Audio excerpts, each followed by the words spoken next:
Au nom du Père et du Fils et du Saint-Esprit, ainsi soit-il. Bien chers fidèles, le 8e dimanche après la Pentecôte, qui est aussi la fête de Saint Henri, empereur, n'est-ce pas, l'époux de Sainte Conigunde, tous les deux des saints, et qui ont mis en pratique bien ce qu'aujourd'hui Saint Jérôme demande et explique et enseigne être l'essence de cette parabole du mauvais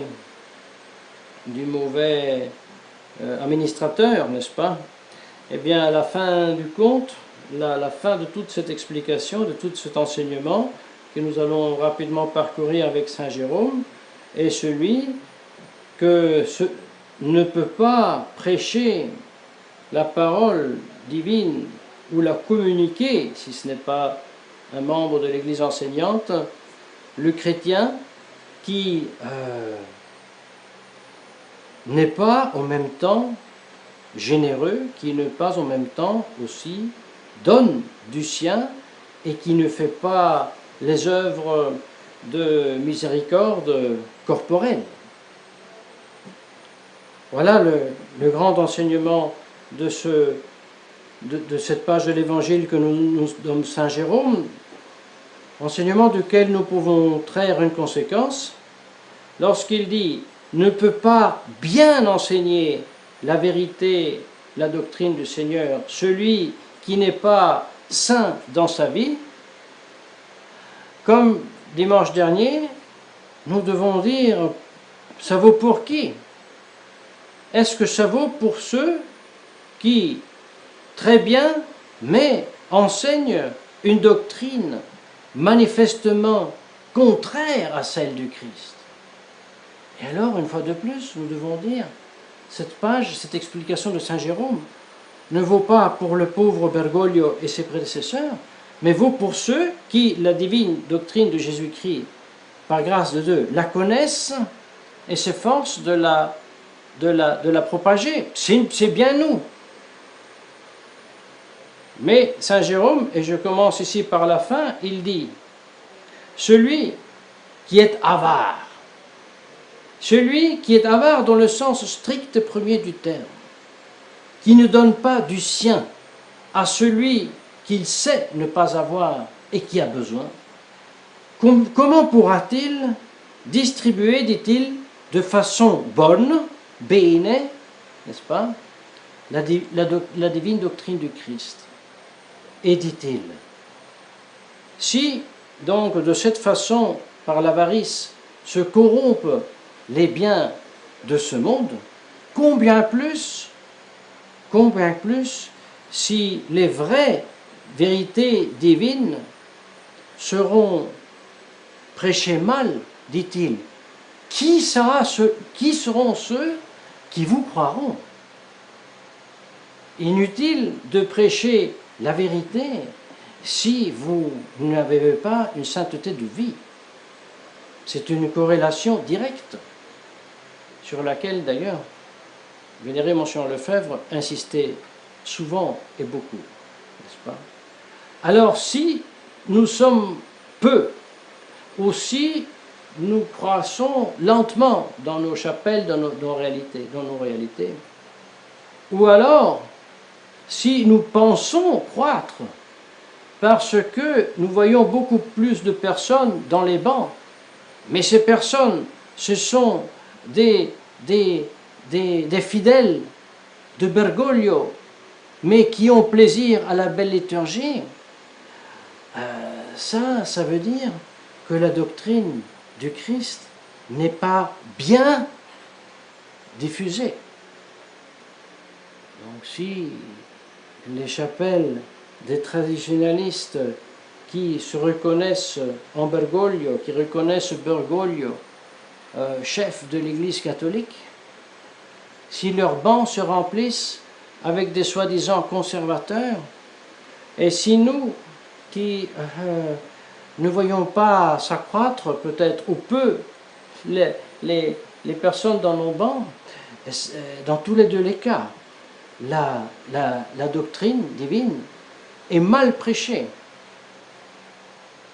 avec une différence. Donc, nous ne pouvons pas dire que Bergoglio prêche mal la divine doctrine du Christ. Pourquoi? Parce qu'il ne la prêche pas. Au contraire, il prêche très bien, mais la non-doctrine du Christ, une autre doctrine. Vous voyez, c'est ça le discrimen. Et alors, nous ajoutons, si les traditionalistes, par exemple, la fraternité Saint-Pédis, avec le nouveau chapitre général, a élu son nouveau supérieur général, ses nouveaux assistants, alors maintenant on dit, avec ces nouveaux supérieurs, l'accord est repoussé beaucoup plus loin. Et ça sera. Mais nous oublions une prémisse. Comme Bergoglio, nous avons dit, n'enseigne, ce n'est pas qu'il enseigne mal la doctrine divine du Christ. Il ne l'enseigne pas. Et ne pas l'enseigner et l'enseigner une autre, d'ailleurs, il le fait très bien. Eh bien, ainsi, qu'est-ce que ça veut dire? L'accord avec Rome est poussé très loin. Si au départ de ce loin ou proche, immédiat ou lointain, il y a de la part, je dois bien dire de la fraternité, la reconnaissance que Bergoglio est le pape catholique, chef de l'Église catholique. Mais si c'est ça la prémisse, qu'est-ce que ça importe que l'accord soit loin ou proche, que les discussions ne soient plus ou elles prennent de nouveau? Ça change très peu. Le discrimen, c'est donc non seulement la vraie doctrine du Christ, mais donc la doctrine du Christ bien prêchée. Et si nous, disons, les sédévacantistes, même si aujourd'hui le mot sédévacantiste englobe beaucoup de choses. Il y a des sédévacantistes qui disent que Bergoglio est pape, comme si dans la mathématique il y avait le cercle carré, mais ça existe. En tout cas, si nous cherchons une raison pourquoi nous ne puissions pas être plus ou atteindre les grandes masses, nous ne devons pas donner la faute aux institutions, à l'Église moderniste, aux États maçons, libéraux. Ce serait très faux. Ce serait très faux. Parce que les ennemis de l'Église et les ennemis de l'Église déclarés ont toujours existé. Et non seulement dans les 3 siècles premiers, lorsque l'Église était persécutée au sang, même après. Si nous lisons la crise arienne, c'était une persécution invraisemblable et qui durait longtemps. Ensuite, les persécutions que l'Église avait toujours subies par les États ariens ou alors même catholiques, mais qui voulaient s'empossesser de l'Église, de la papauté, ça a toujours été. Et ensuite, ne parlons pas des musulmans, de la persécution musulmane. L'Église a toujours été persécutée. Mais en même temps, l'Église s'est toujours épanouie. Mais elle ne s'est pas épanouie parce qu'elle n'était pas persécutée, mais parce qu'elle confessait la foi. Et en la confessant, elle versait même son sang. Et c'est ce qui fait défaut aujourd'hui, même chez nous. Mais non pas parce que nous ne versons pas nos sangs, nous n'avons pas l'occasion, mais parce qu'il y a un embourgeoisement dans le monde traditionnaliste, qui a perdu cette générosité qui est demandée ici par Saint Jérôme, qui nous dit, mais réfléchissez un peu, si l'inique administrateur a été loué par son maître qui a été dommagé par lui, celui qui a été volé va jusqu'à louer son voleur parce qu'il voit qu'il a été très rusé. Alors nous dit Saint Jérôme, s'il était tellement loué par son maître, combien plus le Christ, qui ne peut pas subir aucun dommage de qui que ce soit, louera d'autant plus ses disciples qui auront, attention, qui auront fait miséricorde vers ceux qui auront cru en lui, en le Christ. Lorsque nous aurons appris à faire miséricorde vers nos ennemis, vers tous ceux qui sont même ennemis du Christ, et ça commence à imiter le Christ qui pleurait sur Jérusalem, ça commence par pleurer ou avoir la pitié infinie que le Christ avait pour le même Judas qu'il appelle ami, avant de le condamner et constater qu'il sera éternellement dans l'enfer. Eh bien, si nous ne mettons pas en œuvre, en la demandant au Christ cette grâce de la miséricorde, nous n'aurons pas miséricorde, nous non plus, parce que bienheureux les miséricordieux, parce que bienheureux qui font la miséricorde, parce qu'ils obtiendront la miséricorde, parce qu'ils auront correspondu à la demande du Pater, pardonnez nos péchés, remettez nos péchés comme nous remettons à nos débiteurs. N'est-ce pas? Premier point. Deuxième point, avec cet argent que le mauvais administrateur s'est approprié de façon avec la fraude, eh bien, le Christ dit, fais-toi des amis avec ce mammon inique, cette mammon inique. Alors, continue Saint Jérôme, si je peux faire la justice avec le mammon d'iniquité, et c'est bien vrai qu'on peut le faire, parce que le voleur qui s'est converti, il distribuera le volé en charité aux pauvres. Eh bien, si la distribution du mammon d'iniquité produit la justice, combien plus, dit-il, combien plus. La parole divine qui a été confiée aux apôtres, n'est-ce pas, élevera au ciel ceux qui l'auront, mais il ajoute, bien dispensé. Et cette différence entre dispenser bien et dispenser mal, n'est-ce pas, nous l'avons anticipé, nous avons parlé au début. Qu'est-ce que ça veut dire dispenser bien la vérité de Christ et dispenser mal? Nous avons d'abord fait la distinction entre dispenser la vérité du Christ ou ne pas la dispenser. Et ça, c'est un discours et nous le mettons à part. Mais nous disons aussi, ceux qui dispensent et prêchent la vérité, mais ils sont des avares et ne vivent pas chrétiennement, ils font pire. Et Saint Jérôme le dit, mais qui t'écoutera?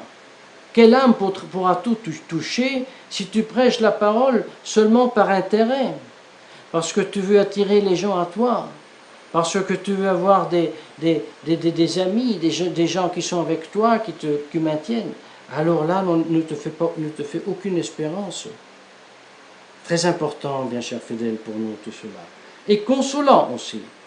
Parce qu'avec cela, nous comprendrons que le vrai changement de camp se fait dans notre cœur tout d'abord. Je ne dois pas attendre que d'abord les institutions civiles et ecclésiastiques redeviennent catholiques pour que quelque chose puisse changer. C'est le contraire. C'est d'abord les catholiques qui doivent devenir catholiques, et chacun singulièrement. Comme les 12 apôtres sont devenus d'abord tous les 12 apôtres, et ensuite remplis de l'Esprit Saint, et ils ont lutté contre un monde entier, eux et leurs successeurs. Parce que l'Église toujours a été persécutée. Et plus elle a été persécutée, plus elle a suscité des saints qui ont fait épanouir la vérité de l'Église. Aujourd'hui, c'est le contraire. Dans le monde civil comme dans le monde religieux, on a l'impression que au temps des croisés, il était nécessaire que quelqu'un vende sa maison pour s'acheter une armure et un cheval et aller combattre le musulman en Terre Sainte. Aujourd'hui, on pense, non, c'est plus la peine, c'est plus facile, il faut simplement voter Le Pen. Voilà, je suis un fort, je suis un Français, je suis contre les musulmans, je suis pour la France. Tu n'es rien du tout. Tu es un illusionné. La même chose vaut pour les Italiens qui votent Salvini ou les Allemands. Bien sûr, c'est bien qu'il y ait ce consensus de la population qui se réveille. Mais c'est trop peu. C'est une velléité, ce n'est pas un vouloir. Et c'est encore moins un agir.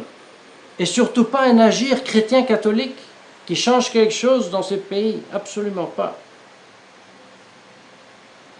Et avant que ne prennent pas conscience les singuliers catholiques et tout d'abord les traditionalistes de cette réalité, il est inutile de jouer à discuter avec les institutions et à jouer avec les rapports de force. Ça ne change absolument rien. Absolument rien. C'est pour cela que nous disions avec ce nouveau, avec ce nouveau chapitre général, en substance, devant la lumière de l'Évangile, rien n'est changé. Parce que comme Bergoglio, juste comme nous l'avons dit, n'enseigne pas la foi catholique, celui qui combat pour la tradition et qui le reconnaît, lui, comme catholique, comme pape, qu'est-ce que ça sert qu'ensuite la discussion est plus ou moins lointaine ou l'accord est plus ou moins lointain? Si déjà, toi, fraternité, tu le reconnais comme catholique, qu'il ne l'est pas. Gare à nous de ne pas tomber nous aussi dans ce piège, dans cet auto-aveuglement. Et la voie est une seule, et c'est consolant. C'est la recherche de la sainteté, c'est demander à genoux la grâce à notre Seigneur Jésus-Christ, que nous puissions vivre matériellement et spirituellement les œuvres de charité, pour ensuite être des authentiques dispensateurs aussi de la parole divine, non pas pour chercher notre gloire, mais celle de Dieu. Que la Sainte Vierge Marie nous vienne en aide, au nom du Père, et du Fils, Saint-Esprit, ainsi soit-il.